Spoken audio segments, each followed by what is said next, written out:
pelajar Indonesia, apa kabar semuanya?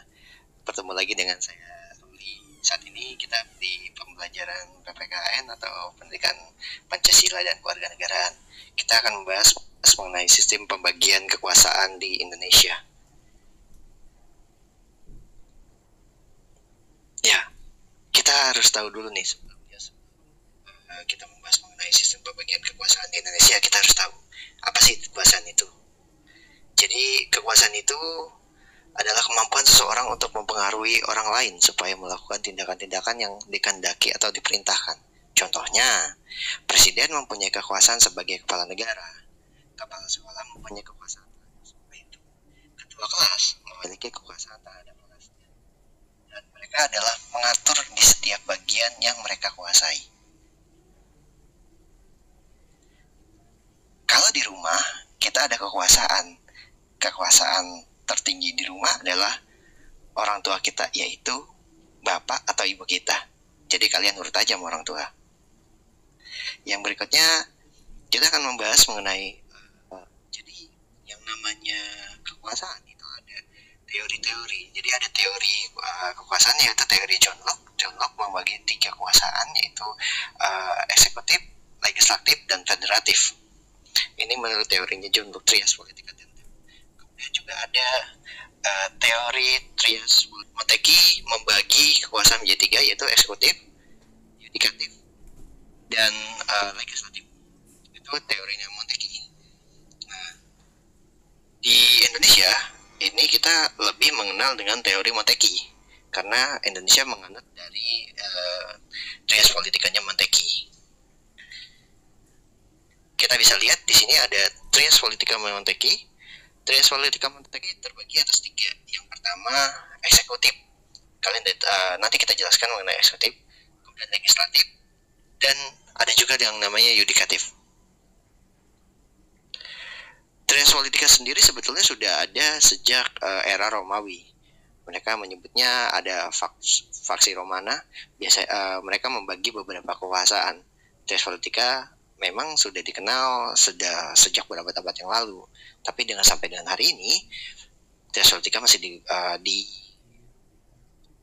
atau dikembangkan dikarenakan pembagian kekuasaan ini diperuntukkan untuk seluruh masyarakat di dunia agar setiap negara atau setiap orang yang berkuasa tidak sewenang-wenang atau semena-mena menjadi seorang diktator.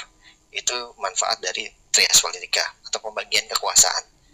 3 pembagian kekuasaan ini maknanya apa sih? Kita lihat lagi. Ya, sistem pembagian kekuasaan di Indonesia ini kita bisa lihat bahwa ada eksekutif yang dikuasai oleh presiden dan wakil presiden. Nanti turunannya adalah menteri. Kemudian ada legislatif. Legislatif terdiri dari MPR, DPRD, dan DPD. Seharusnya ini ada juga DPD. Kemudian yudikatif sendiri adalah Mahkamah Konstitusi, kemudian Mahkamah Agung, dan Komisi Yudisial. Komisi Yudisial sendiri adalah pengatur jalannya kehakiman atau mengawasi setiap hakim yang ada di Indonesia.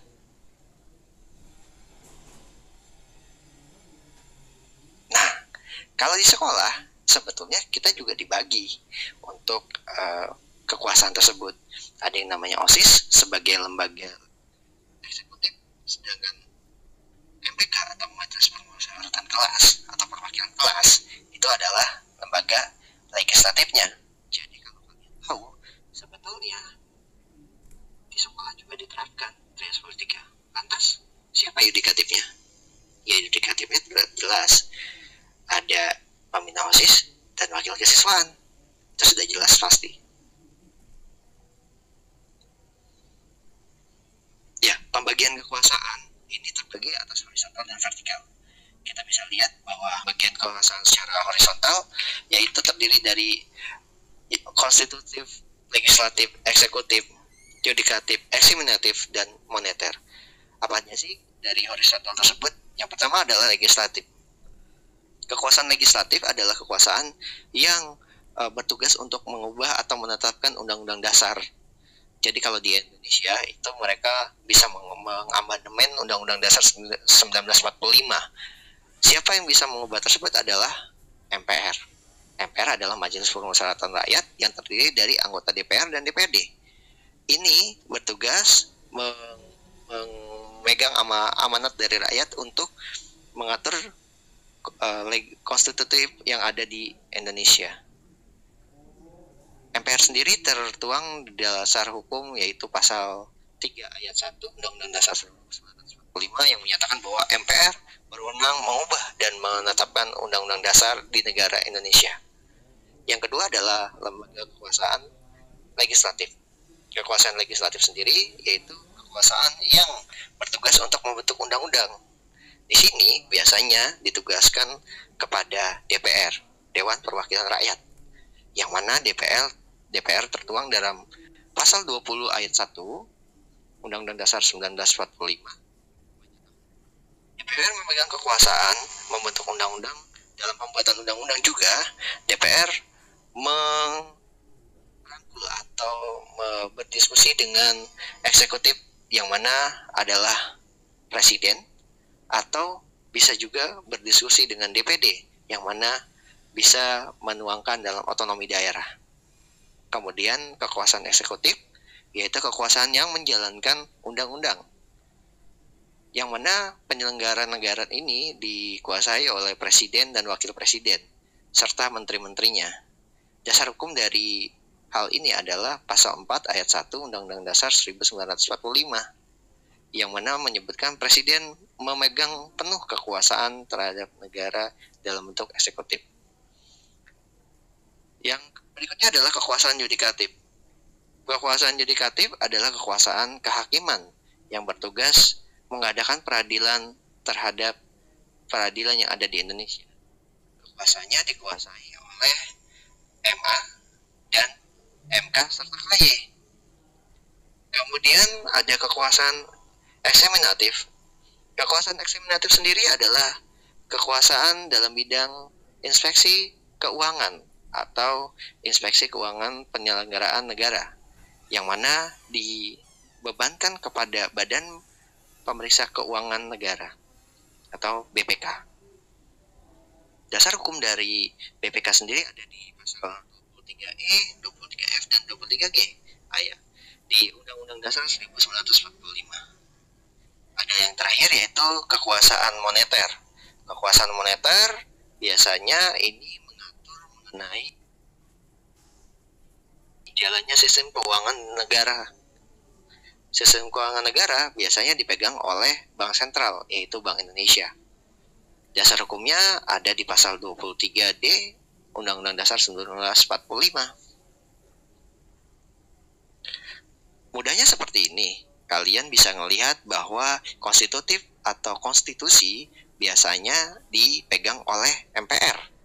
Sedangkan legislatif artinya legal, melegalkan atau membuat menjadi benar, yaitu DPR, membuat pengesahan legalitas.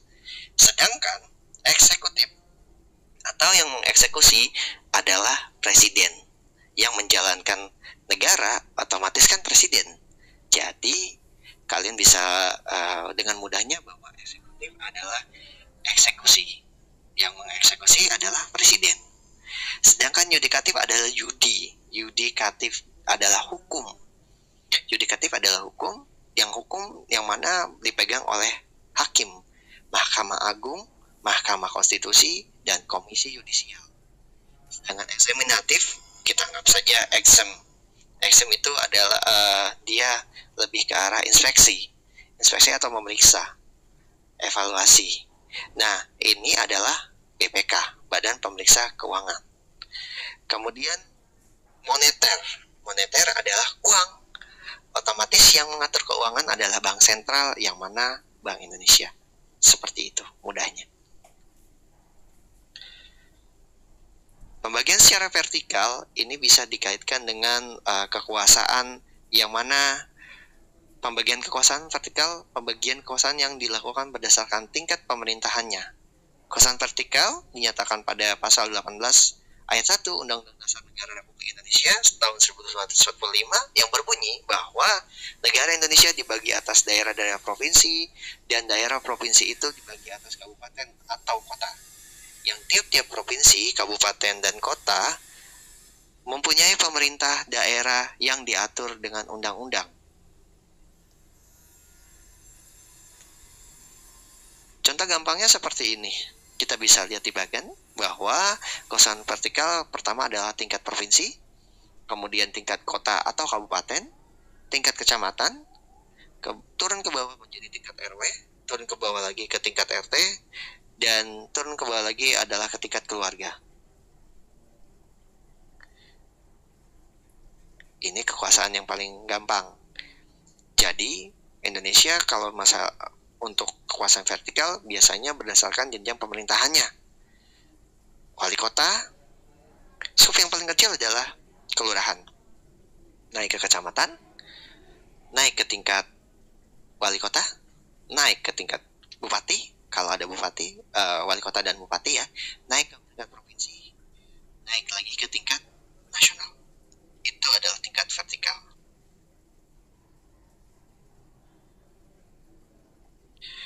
Hubungan kerja antara lembaga sendiri, yaitu lembaga negara yang secara eksplisit disebutkan dalam Undang-Undang Dasar Negara Republik Indonesia tahun 1945 merupakan bagian dari pelaksanaan kekuasaan negara. Hubungan antara lembaga tersebut diantaranya pembuatan dan pengesahan undang-undang dan peraturan pemerintah pengganti undang-undang. Yang kedua adalah pemakzulan presiden atau wakil presiden, pelaporan hasil pemeriksaan keuangan negara, dan pembahasan anggaran pendapatan belanja negara.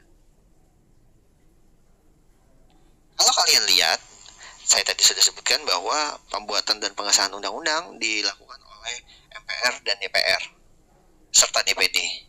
Sedangkan untuk pemakzulan presiden dan wakil presiden ini bisa dilakukan oleh MK, Mahkamah Konstitusi. Pelaporan hasil pemeriksaan keuangan biasanya dilakukan oleh BPK. Sedangkan pembahasan anggaran pendapatan dan belanja negara ini dilakukan oleh Presiden kepada DPR dan MPR. Sekian dari saya. Terima kasih telah menonton video saya. Jangan lupa subscribe,